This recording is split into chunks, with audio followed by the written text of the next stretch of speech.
Gonzalo Flores Mondragón es licenciado y doctor por la Facultad de Economía, así como maestro en Sociología por la Facultad de Ciencias Políticas y Sociales de la UNAM. Cuenta con una especialidad en Educación de Personas Jóvenes y Adultas por la Universidad Pedagógica Nacional, UPN.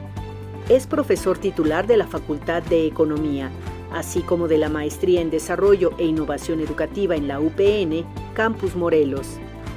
Ha publicado docenas de textos especializados sobre temas de ecología, medio ambiente, organismos genéticamente modificados, economía política y educación popular. Es miembro del Centro de Análisis Social, Información y Formación Popular, ACE. Ha sido coordinador ejecutivo del Programa de Urbanización de la Unión de Científicos Comprometidos con la Sociedad y es responsable técnico del proyecto Ecosistema Nacional Informático de Agentes Tóxicos y Procesos Contaminantes, en el marco de los programas nacionales estratégicos del CONACYT. Aquí estamos con Gonzalo Flores. Bienvenido, estimado Gonzalo. ¿Qué tal? ¿Cómo estás, John? Buenas tardes. Pues tú eres maestro ya aquí de Facultad de Economía, también nos visitas de la hermana República de Morelos, de la Universidad Pedagógica, pedagogo, pues bienvenido aquí. Gracias, muy agradecido de estar aquí con ustedes. Al contrario, Gonzalo, quería hablar contigo porque habíamos conocido algunas de tus obras, tus declaraciones, tu trabajo, y me parece fascinante todo lo que están trabajando dentro de este proyecto sobre toxicidades, ¿no? Bueno, ya habíamos hablado en un programa anterior con nuestro colega Andrés Barreda sobre los infiernos ambientales, sobre lo que pasó como resultado de esta larga noche neoliberal y sigue pasando hoy. Ha tardado tiempo salir de esa situación en que algunas zonas del país se les han conjugado una cantidad de factores de muerte que van haciendo la vida como la conocemos, plena, posible, más bien imposible esa vida plena. ¿Qué es lo que has encontrado en México? ¿Qué están haciendo en este equipo de investigación? Y ¿qué es lo que debe saber la ciudadanía sobre esto de los infiernos ambientales, que aunque ahora tienen otro nombre, ¿verdad? Sí, bueno, nosotros, a mí me tocó la suerte que me invitaran a participar en un proyecto dentro del CONACYT, particularmente dentro del Programa Nacional Estratégico de Agentes Tóxicos y Procesos Contaminantes, un proyecto nacional de investigación e incidencia.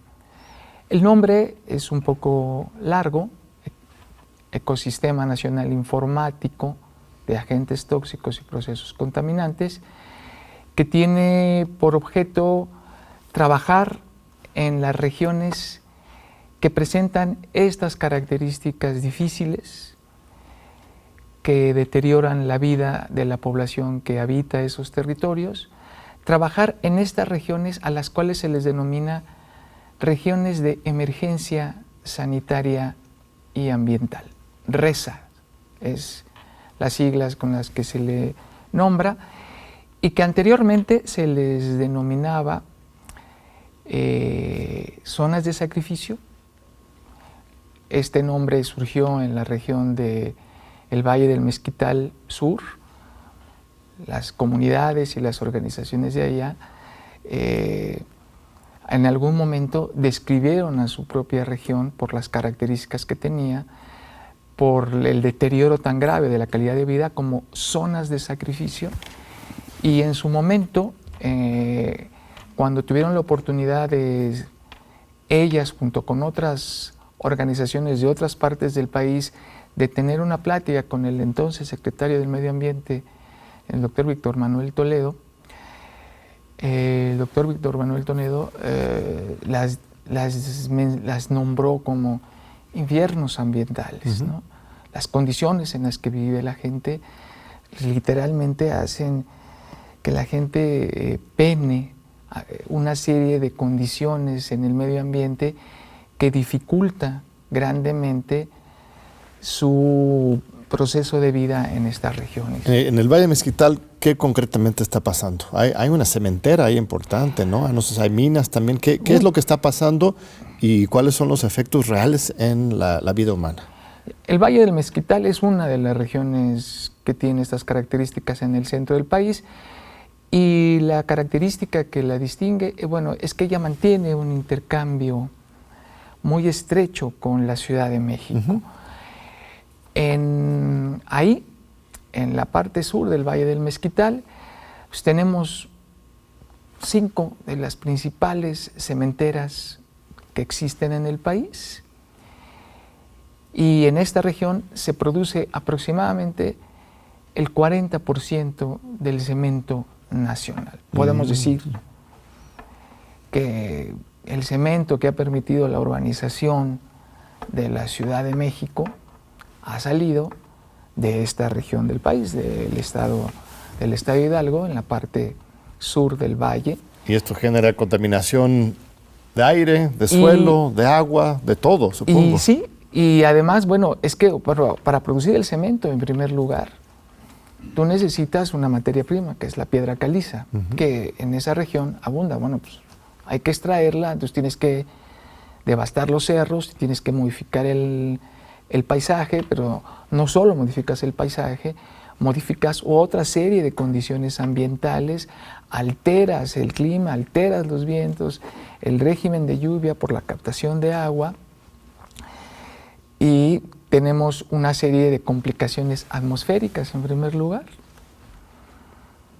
que aunado a que también ahí se encuentra una refinería y una termoeléctrica.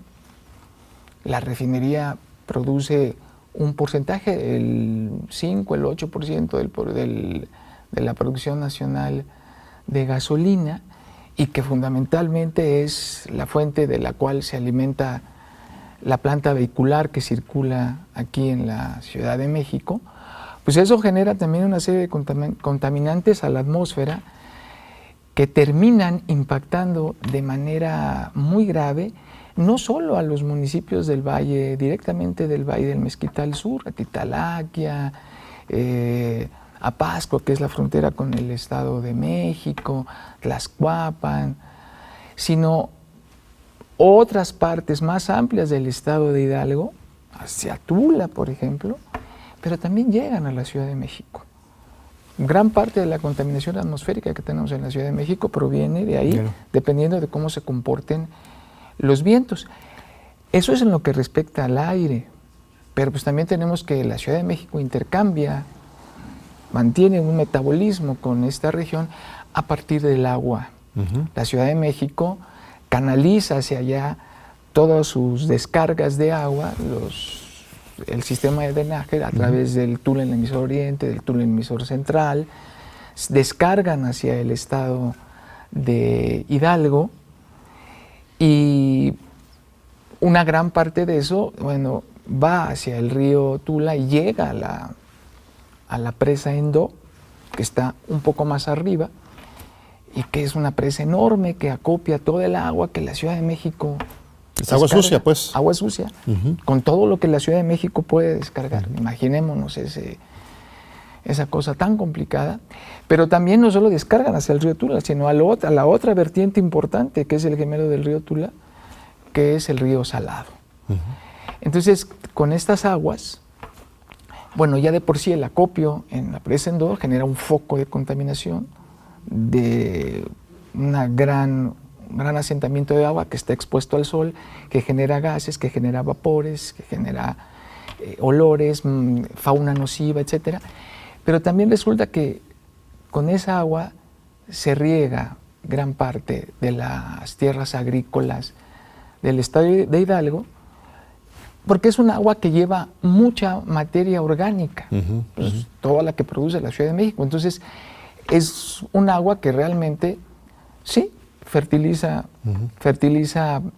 en gran medida las tierras de cultivo. Un dato curioso es, por ejemplo, el Valle del Mezquital tiene unos niveles de productividad iguales, o quizá un poquito más altos, que el cinturón cerealero en Estados Unidos.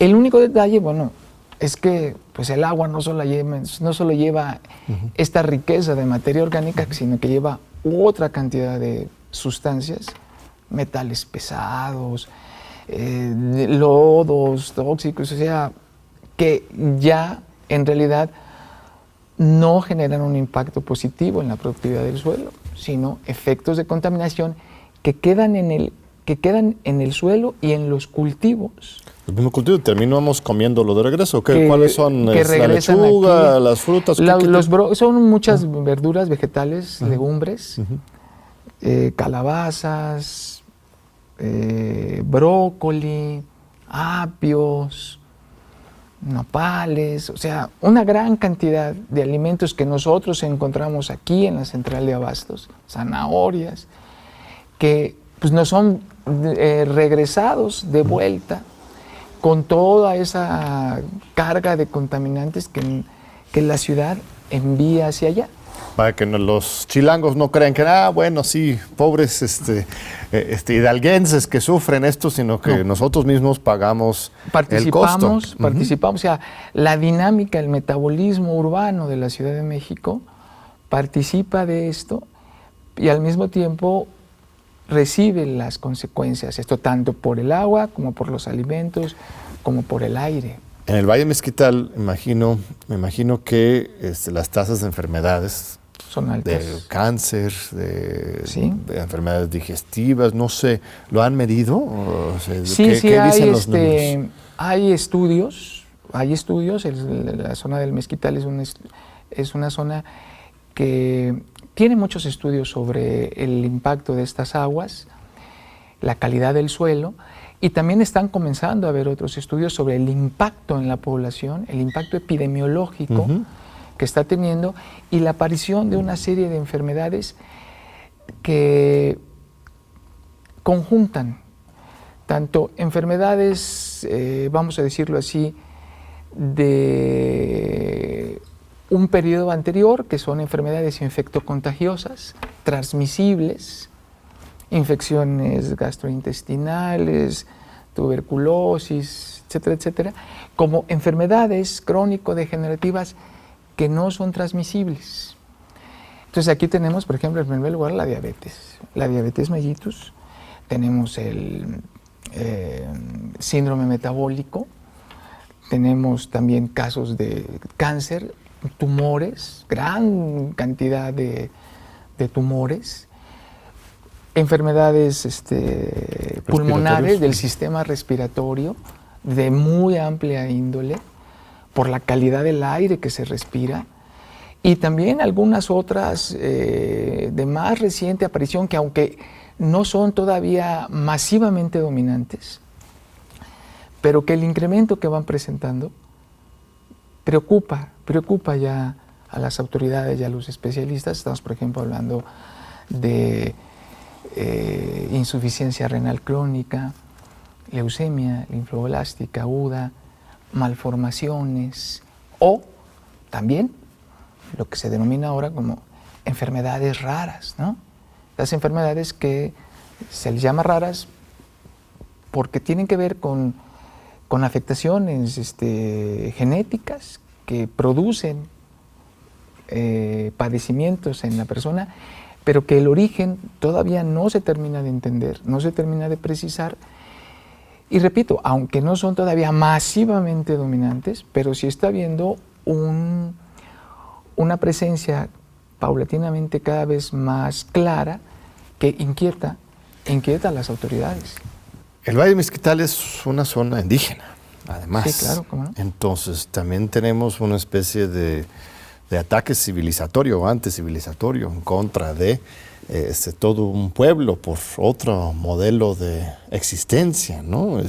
Incluso se podría caracterizar esto como racismo ambiental o bueno, ahí hay unas escuelas de pensamiento que hablan de eso, ¿no? De que justamente las zonas donde se escogen mandar los desechos o poner a las industrias más contaminantes suelen ser, por coincidencia, ¿verdad?, las zonas más vulnerables, con las comunidades más vulnerables. En los Estados Unidos, las zonas de los afroamericanos en las grandes ciudades, ¿no?, ponen los incineradores de basura, ¿no?, cerca de sus comunidades. Y aquí no creo que sea coincidencia, de hecho, de que estamos descargando tanta suciedad industrial y urbana en esa zona, ¿verdad?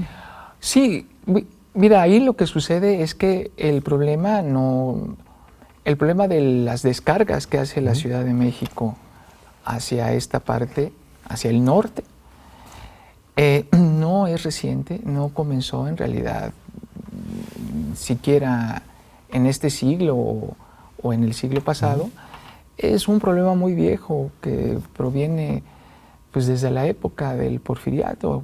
Fue Porfirio Díaz el que comenzó los trabajos para realmente formalizar, crear toda la infraestructura para que la Ciudad de México tuviera que descargar hacia allá, porque es muy importante saber que a partir de la fundación de la Ciudad de México, una vez que es derrotada la resistencia mexica y cae la ciudad de Tenochtitlán, pues todos los años de colonia, pues 300 años de colonia aproximadamente, la Ciudad de México la mayor parte la vivió con el problema de las inundaciones.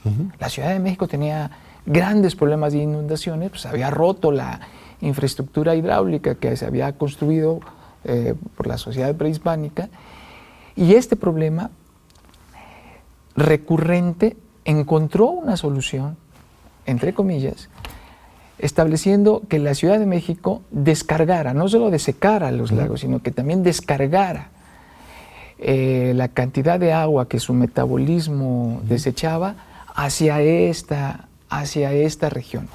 Una región que por las condiciones geográficas, permitía que fuera más fácil llevar el agua hacia allá que llevarlas a otras partes que rodean a la Ciudad de México. No sé, por ejemplo, hacia el sur, pues tú tienes el corredor del Chichinauhua, pues hacia el oriente de la Ciudad de México, bueno, pues está los volcanes, está el Tlaloc, está la Mujer Dormida, está el Popo, y también del lado hacia el poniente de la ciudad, el lado que colinda con la zona de Toluca y Lerma, pues también está allá una sierra. Entonces era más complicado descargar cualquiera de estos tres puntos que descargar hacia allá. Y es una región que por sus características geográficas, históricas, culturales, porque ahí estaba la piedra caliza, porque ahí estuvo Teotihuacán, sí, era un centro indígena, un centro de comunidades indígenas importantes, las cuales generalmente han pagado el costo de este desarrollo que ha tenido la Ciudad de México, ¿no? Te voy a interrumpir un segundito, Gonzalo, porque vamos a un breve corte. Regresamos en unos segundos para continuar con este diálogo fascinante con Gonzalo Flores Mondragón. No se vayan. Aquí seguimos con el doctor Gonzalo Flores. Muchas gracias, Gonzalo. Gracias a nuestro público. Estamos hablando ahorita sobre el Valle de Mezquital como un microcosmo, como un centro que concentra muchas contradicciones, mucho sufrimiento y destrucción ambiental, pero también está al otro lado, que es también una zona muy consciente, muy participativa, justo por sus raíces indígenas, su formación cívica. Está la normal rural del Mexe, ¿no? Conozco bien a Ixmiquilpan, a San Salvador, esa zona. Tuve la fortuna de conocer a varios de los líderes sociales comunitarios en el contexto del gasolinazo de 2017. Fue una de las zonas que se levantó así espontáneamente, bajaron ahí en la carretera a protestar, tuvieron una confrontación muy valiente con policías federales, también sufrieron una represión que fue presente en todo el país en ese estallido social tan importante de enero de 2017. También está ese otro lado, ¿verdad, estimado Gonzalo? No es pura destrucción al pobre pueblo mexicano, sino también hay una gran historia de luchas, ¿no? Sí, mira, decíamos hace rato que esta idea de zonas de sacrificio salió de la propia conciencia de la población, de sus condiciones de vida, de las cuales no están de acuerdo. La situación es que en Hidalgo esta maduración que la gente ha ido teniendo, que la gente ha estado desarrollando, que le permite establecer estrategias de resistencia, de lucha, de reclamo en su región. Ahora mismo hay organizaciones sociales que están articulándose entre ellas para poder construir alternativas ante la actividad productiva de las cementeras, regular esta actividad o de la propia refinería. Todo esto es así porque, mira, la posición geográfica que ocupa el Estado de Hidalgo es una posición muy interesante. Es el Estado que está directamente encima de la Ciudad de México, separado por una pequeña franja del Estado de México. O sea, el Estado de Hidalgo no tiene frontera directa con la ciudad, pero es una pequeña franja relativamente delgada del Estado de México que está en medio, pero es que el Estado de Hidalgo está exactamente arriba de la Ciudad de México, en el centro del país, y es una región que tiene una función dentro de la economía nacional de coordinar, de ser un centro coordinador de intercambios económicos productivos entre... Neurálgico, pues, como un nodo, pues. Un nodo de nodos, le llaman allá en Hidalgo a la propia región, que permite coordinar la actividad económica del sur del país, particularmente del sur del estado de Veracruz, de donde proviene la mayor cantidad de petróleo que activa la economía nacional, con la actividad económica de la región del occidente, el Bajío, Jalisco y del Bajío, pero también en una posición que le permite orientarse o canalizar flujos económicos importantes hacia el norte del país, hacia la parte de Nuevo León y el sur de la economía de los Estados Unidos. Entonces es un nodo de nodos por el que, si tú ves el territorio, la atraviesan vías de comunicación, vías de gasoductos, oleoductos, empresas, parques industriales, sistemas logísticos, centros de investigación y, muy importante, es una zona que tiene además un área de producción agrícola, producción de alimentos, que fundamentalmente se destina al mercado interno. Entonces, y tiene agua. El estado de Hidalgo es un estado rico en agua. No solamente agua superficial, corriente, pues el río Tula es un río muy importante, sino que tiene acuíferos. Todo mundo conoce los balnearios del estado de Hidalgo, bueno, pero es que además hay acuíferos que se pueden aprovechar. Entonces, es una región muy rica, naturalmente, una región estratégicamente ubicada desde siempre, que tiene la peculiaridad de este material que permite el desarrollo urbano del país, la piedra caliza. Entonces, claro, todo eso llama la atención de las empresas, de los gobiernos, de las industrias, y es la población la que se ha intentado organizar, la que ha estado desde siempre peleando por que se lleven a cabo ahí planes, formas de ordenamiento territorial que no sean depredadoras de la región. Pues sí, es una zona muy estratégica que estamos destruyendo, estamos suicidándonos, ¿no? Por eso zonas de sacrificio, que el corazón de la patria sea también una zona de sacrificio, no sea otra cosa que suicidio. Uno pensaría, ¿no?, que con algunas políticas públicas de regulación, poner algunos controles, podríamos amortiguar un poco estos efectos nocivos en el desarrollo, en la humanidad, en la vida.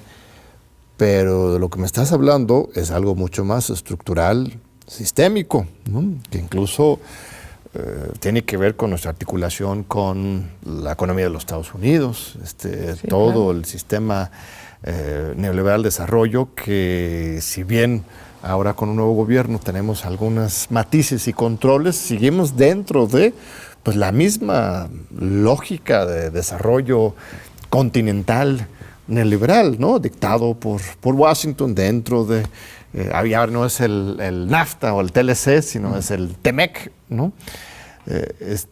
¿Dónde realmente tenemos que empezar a trabajar para resolver este sistema, transformar de fondo la lógica civilizatoria económica? Bueno, mira, sí estamos hablando de un problema que no es nuevo, ¿no? Hay características naturales, características geográficas, características históricas que van dando la pauta a este proceso tan complicado. Pero mira, en realidad en este momento nos encontramos en la posibilidad de que, si bien las condiciones siguen siendo particularmente difíciles, hay posibilidad de comenzar a construir condiciones para ir propiciando cambios importantes. En primer lugar, en la relación con Estados Unidos, el gobierno actual ha estado insistiendo mucho en eso, en una nueva relación con nuestro vecino del norte, que no solamente es importante para México, y que no solamente es una petición que hace México, es una petición y es una necesidad sí de México, pero que en realidad se alinea con todos los cambios que está habiendo en la economía internacional, la necesidad que tiene la propia región de América Latina, los cambios que están habiendo en Europa y en Asia, que van marcando la necesidad de que libre comercio, sí, pero oye, del modo como ha sido, o se puede imaginar un libre comercio de otra manera. Se puede imaginar un libre comercio sustentado no solamente a partir de los intereses de las grandes empresas, sino un libre comercio que también considere los intereses, las necesidades de las regiones, de los desarrollos nacionales, regionales, de la población, de los lugares del mundo.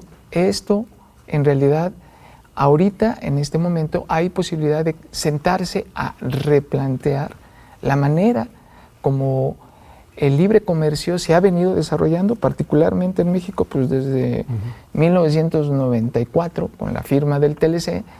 ¿Cómo lo podemos ir modificando?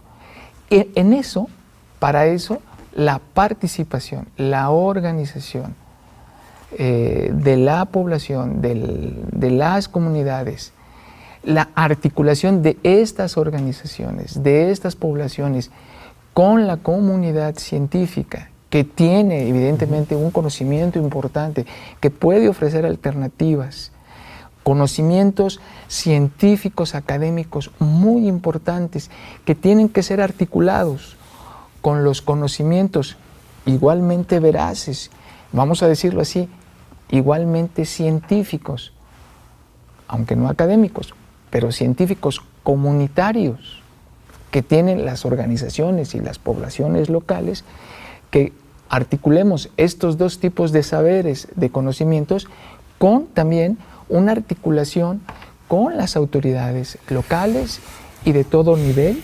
El problema es que, no, por supuesto que eso es la solución, desde abajo, desde los pueblos, desde las comunidades, a partir de una regulación, no regulación, esa es una palabra como igual muy tecnocrática, pero un control social sobre este monstruo que nos está destruyendo la vida.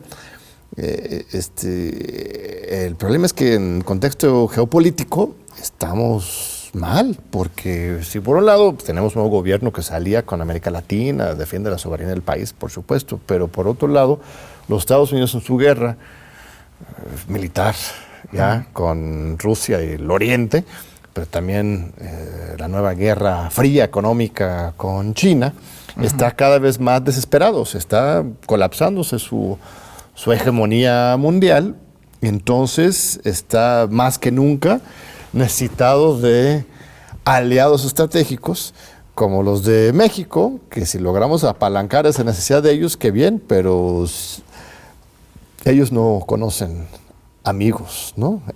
El tío Sam no tiene amigos, sino intereses. Entonces, ellos consideran a México parte de su masa territorial, ¿no? Hay muchos documentos que la misma Secretaría de Estado, la CIA, que han escrito, que se han hecho públicos, que ellos consideran México parte de su región de seguridad frente a estos adversarios. Entonces, yo siento que tendría que ser pues una organización continental realmente. O sea, las comunidades de Hidalgo junto con los de Detroit y de Los Ángeles, es ahí donde vamos a poder realmente articular una resistencia, ¿no?, continental. Mira, por ejemplo, de esto que dices es muy importante, es muy interesante por lo siguiente.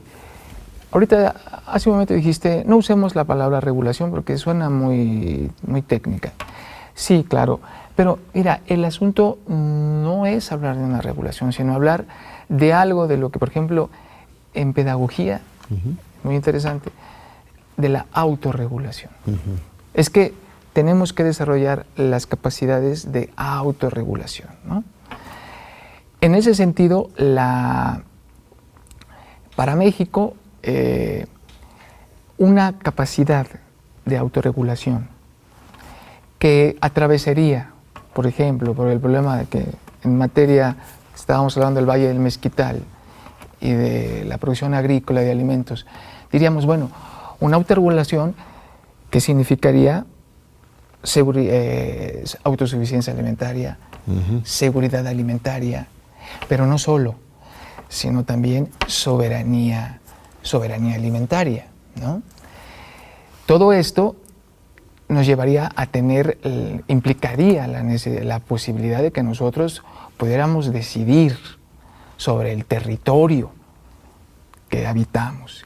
Y justamente para decidir sobre el territorio que habitamos, hay la necesidad de que nos pongamos de acuerdo.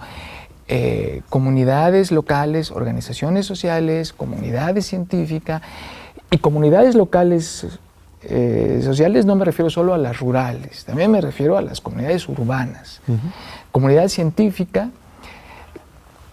autoridades de gobierno y también el otro sujeto participante, que son las empresas. Tendríamos que en realidad construir mecanismos de articulación para poder establecer todo a mí tampoco me gusta la palabra, pero bueno, un dispositivo mediante el cual nosotros podamos ir construyendo estrategias, propuestas, que eso es lo que la actual administración del CONACYT, a través de los programas nacionales estratégicos, está impulsando. Esta idea de ya no solo apoyar la investigación, muy importante, la investigación, el CONACYT siempre ha apoyado la investigación, sí, pero también ahora apoyar la incidencia social. Y esto de la incidencia, en CONACYT se denomina así incidencia,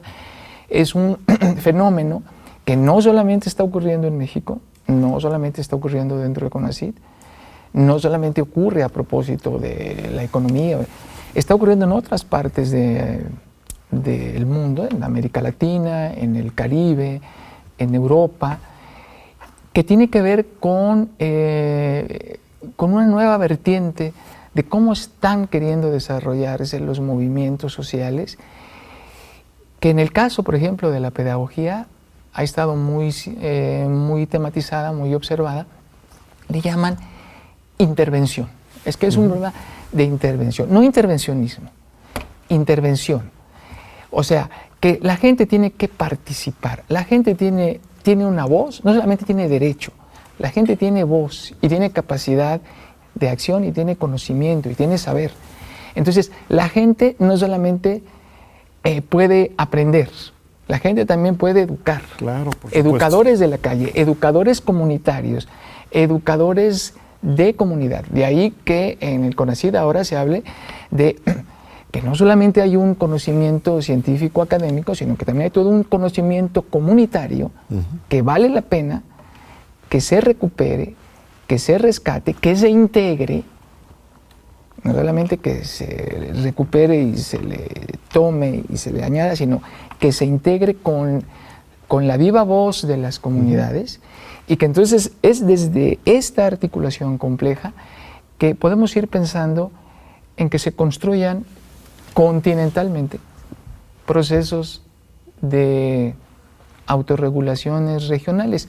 ¿Por qué? Te voy a interrumpir, Gonzalo, porque me están llamando a otro corte, pero efectivamente estoy de acuerdo contigo, es un milagro lo que ha ocurrido, porque antes, recuerdo, en las evaluaciones, por ejemplo, los académicos de CONACYT, era hasta contaba en tu contra que fueras demasiado comprometido con tus objetos de estudio, ¿no? Y ahora al contrario, ¿no? Lo que ha hecho el doctor Álvarez Bulla en el CONACYT es ponerlo de cabeza, por eso luego no la atacan, no entienden lo que está haciendo, pero es justamente eso, entender la técnica al servicio de la patria, pues no es tan nuevo, ¿no? La verdad Claro. es que viene de épocas revolucionarias, pero recuperar esto en una época donde predomina la lógica neoliberal científico, pues es Claro. pues una transformación verdadera. Pero ahorita vamos a seguir con Gonzalo Flores, no se vayan, regresemos en unos segunditos aquí en Diálogos por la Democracia. Aquí seguimos con Gonzalo Flores. Muchas gracias, Gonzalo. A ver, entonces, la solución es, por un lado, pues nacionalista en el mejor sentido de la palabra, de generar una capacidad autogestiva dentro de México frente a estos circuitos internacionales destructivas, pero también es regional y global, ¿no? Sí, claro. También hay una necesidad de articular estos circuitos de resistencia y de imaginar otra manera de hacer las cosas. Es muy difícil porque realmente estas redes globales y ahora en el contexto de la guerra, etcétera, no están cediendo mucho terreno para imaginar otro mundo. Sí, en realidad, mira, México no es el único país donde estamos padeciendo este tipo de problemas, de estas regiones de emergencia sanitaria ambiental, así las llamamos aquí. México no es el único país donde hay, o sea, hay en otras partes del mundo. Lo que sí tenemos en México es que hasta donde yo he podido investigar y donde hemos podido investigar en el proyecto en el que estoy, es que México es uno de los pocos lugares donde este problema se está intentando analizar y comprender a fondo, realmente caracterizar en vistas de poderlo resolver. Eso es el esfuerzo, uno de los esfuerzos importantes en los que el CONACYT está ahorita metido. Hay que tratar de entender y de caracterizar esta dinámica que en otras partes del mundo también está, solamente que no se ha visto, no se le ha nombrado, no aparece así. Por ejemplo, mira, yo te diría, hace un tiempo estuvimos también participando en una investigación sobre economías emergentes. Uh-huh. México se mencionaba que formaba parte de unas de esas economías. Y junto con otros muchos países de muchas partes, de muchos continentes, estaba habiendo una situación de que nuevas economías aparecían como destacadas, claro. En el contexto internacional. Milagrosamente, ¿no? Supuestamente. Y esas economías funcionaban, vamos a decirlo así, perdona el ejemplo que te voy a poner, eran como las poleas, uh-huh. a partir de las cuales se establecían los mecanismos, claro. que activaban a toda la maquinaria de la economía mundial en un momento en el que las grandes economías tradicionales estaban teniendo problemas para dinamizar, ¿no? Entonces de repente aparecían estas nuevas economías que funcionaban como motores alternativos y que echaban a andar toda la maquinaria. Se les llamó economías emergentes. La literatura así las refiere. Sí, pero mira, en gran número de estas economías no se había visibilizado los costos que había detrás de esta emergencia, ¿no? En países de África, en países del este asiático, dentro de la propia Europa del este, pues sí había economías que estaban destacando, pero de repente los costos ambientales, los costos sociales que tenía que pagar la población eran muy altos. Entonces, esto está sucediendo en todas partes del mundo, no solamente en México. Esta es una situación vamos a decirlo así, que estamos viviendo a principios del siglo XXI y que entonces tenemos el desafío de tener que encarar, tener que entender para tomar una postura. En eso es en lo que fundamentalmente se está trabajando ahorita. En el gobierno actual están intentando sacar adelante iniciativas como particularmente dentro, repito, del CONACYT. Este es el objetivo por el cual se forman los programas nacionales estratégicos con el conjunto de proyectos particulares que tienen como objetivo vincular investigación e incidencia, construir esta articulación. Y el Valle del Mezquital es una de estas regiones particulares, chiquitas, comparada con el contexto internacional, es una región micro, junto con otras del país. ¿Cuántas otras regiones similares has ubicado en el país? Nosotros estamos trabajando ahorita en 7 regiones del centro del país. Podemos decir desde el estado de Jalisco hasta el sur del estado de Veracruz. Hay 7 regiones en las que estamos trabajando. En realidad, no son las únicas en las que hemos observado que hay estas problemáticas o estas dinámicas complicadas y perniciosas de la calidad de vida. Hay otras más, pero estamos comenzando con estas 7 en el ánimo de ir entendiendo, ir desarrollando, ir profundizando, ensayando mecanismos de articulación para luego ir reproduciendo estas alternativas tecnológicas, comunitarias, de gobierno, económicas, irlas reproduciendo a otras partes del país. En esto es muy importante, hemos tenido de manera muy importante, no solamente es el CONACYT, hay que decirlo, la participación de la Secretaría de Salud, ¿no? Son regiones de emergencia sanitaria, tiene que estar la Secretaría de Salud, y ambientales también, la Secretaría del Medio Ambiente, han estado participando de manera importante dentro de estos esfuerzos junto con el CONACYT. Hay otro caso que tú has investigado, escrito sobre el tema, que también como sirve un buen microcosmo para entender esta crisis civilizatoria ambiental que estamos sufriendo en México, que es el de la Coca-Cola y el agua. México, entiendo, es uno de los países que más consume Coca-Cola. Uno de los motivos que compramos tanta Coca-Cola es porque nos falta acceso a agua limpia en muchas partes del país. Ahora ya está la nueva industria también del agua embotellada, que también muchas marcas, no sé si cuántas, pertenecen también a Coca-Cola. Entonces se va reemplazando también estas maneras de autogestión y manejo del agua por el consumo de productos comerciales que nos hacen un terrible daño a la salud, ¿no? Nuestro nivel de diabetes, que es lo que nos hizo tan vulnerables en el contexto de la pandemia, no llegó del cielo, es también resultado de esta forma de vivir, sobrevivir y sufrir que tenemos en México, ¿no?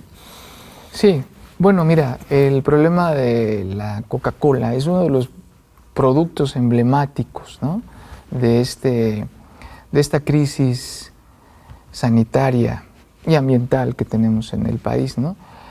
Se calcula más o menos que para producir 1 litro de Coca-Cola tú gastas entre 8 y 10 litros de agua, ¿no? Bueno, no solamente es el agua que gastas, es toda la afectación que produce al cuerpo el ingerir una fórmula que no se conoce.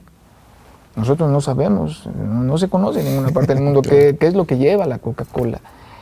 Pero los resultados que se ven es que la Coca-Cola produce una serie de padecimientos, no solo diabetes, produce sobrepeso, produce descalcificación, produce obesidad, produce insuficiencia renal, produce síndrome metabólico, por las afectaciones tan fuertes de la gente que suele consumirla. Mira, en México lo que hemos podido observar en estas regiones en las que hemos trabajado, incluido el Valle del Mezquital, es que en México estamos viviendo un panorama epidemiológico muy complejo. Un panorama epidemiológico que podemos definirlo, como ya se había sugerido en 1971, a partir de esta idea de una transición epidemiológica, ¿no? Pasamos de enfermedades infectocontagiosas transmisibles, paulatinamente, a un conjunto de nuevas enfermedades crónico-degenerativas no transmisibles, no contagiosas. Y eso particularmente se agudiza con la firma del TLC. Pero este hecho, esta transición epidemiológica, tiene como uno de sus elementos antecedentes premios, como una de sus condiciones, una transición consuntiva. A ver, nada más para recuperar un poco las ideas concretas. Cuando hablas del tipo de enfermedad contagiosa, serían, por ejemplo, los virus o ¿Sí? las enfermedades respiratorias, quizás, ¿no? Que nos pueden generar mal y hasta matarnos.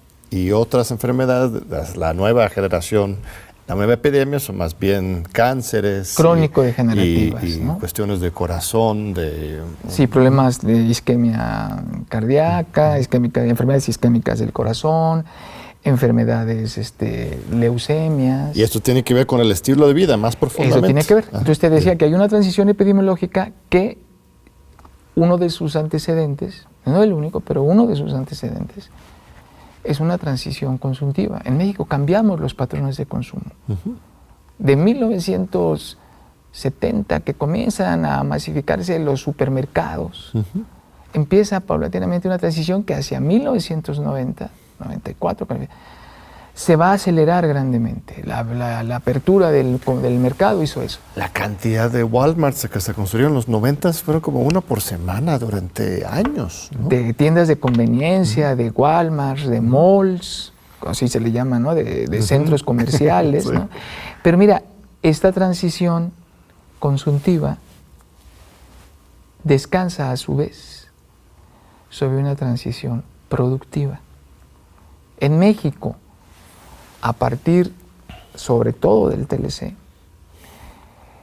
por consecuencia del TLC, empezaron a llegar una serie de empresas, de capitales, de inversión extranjera directa al país, que encontraban atractivo invertir en México, porque en México se les daban todas las facilidades para poderlo hacer. Es decir, no había un marco que realmente regulara en términos ambientales, que tampoco regulara en términos laborales a estas empresas. Y entonces esas empresas llegaron con una serie de procesos de producción que realmente devastaban el territorio, saqueaban las materias primas, descargaban una serie de residuos tóxicos, de desperdicios, que producían con una serie de insumos que en otros países estaban prohibidos, que entonces, curiosamente, como acaba de salir en el estudio de la doctora Alicia Gálvez, mira, curiosamente, en la comida mexicana comienza a ser una comida muy laureada, muy reconocida a nivel internacional, de gran renombre, de gran prestigio, pero al mismo tiempo que la comida mexicana es así, en México la población es la principal consumidora de alimentos chatarra de América Latina y del mundo, porque esta población mexicana cada vez se encuentra más difícil poder consumir, encontrar los ingredientes y llevar una dieta de acuerdo a la comida mexicana, que es fundamentalmente una comida basada en la milpa. Pero cada vez nosotros encontramos dificultad para poder construir una dieta así, y lo que encontramos es tipo de sopas que se calientan en el microondas, papitas de fritura comercial, refresco embotellado, pastelitos, harinas refinadas. Entonces dice, bueno, todo esto lo que permite ver es que transición productiva transición consultiva, transición epidemiológica. En esto, la Coca-Cola es un ejemplo particular, porque tú tienes un producto que enferma, un producto que curiosamente, mira, la Coca-Cola no hidrata. Uno la toma porque tiene sed, ¿verdad? Uh-huh. La Coca-Cola no hidrata. Pero la Coca-Cola es un producto que tú lo consumes por aceptación, por moda, forma parte de tu consumo cotidiano. Pero al mismo tiempo es un producto que para fabricarlo implica un gran desperdicio, ¿no? O sea, no es sustentable en la producción, no es sustentable en el consumo, o sea, no es sustentable socialmente, o sea, sanitariamente tampoco, eso es sustentable. O sea, tenemos encadenadas estas 3 modificaciones, que es lo que hemos observado como una de las características dentro de las regiones que hemos estado observando. Y eso sí, invierten muchísimo en publicidad, es cool, ¿no? La coca es una contradicción. De la vida. Exacto, es una contradicción pues perfecta en términos claro. Para entender lo que realmente está pasando. Pues te agradezco muchísimo, Gonzalo. Nos has dado una cátedra crítica de cómo entender nuestra procesos civilizatorios, destructivas y también de lucha de transformación. Te agradezco mucho. Espero que nos vuelvas a acompañar una vez que tengas ya más avanzadas las investigaciones, nos puedes dar más resultados aún. Será un gusto. Muchas gracias. Gracias por haberme invitado. Al contrario, estimado Gonzalo, y gracias a nuestro amable público por estar con nosotros una semana más aquí en Tus Diálogos con la Democracia. Te esperamos en 8 días en TV UNAM. No faltes.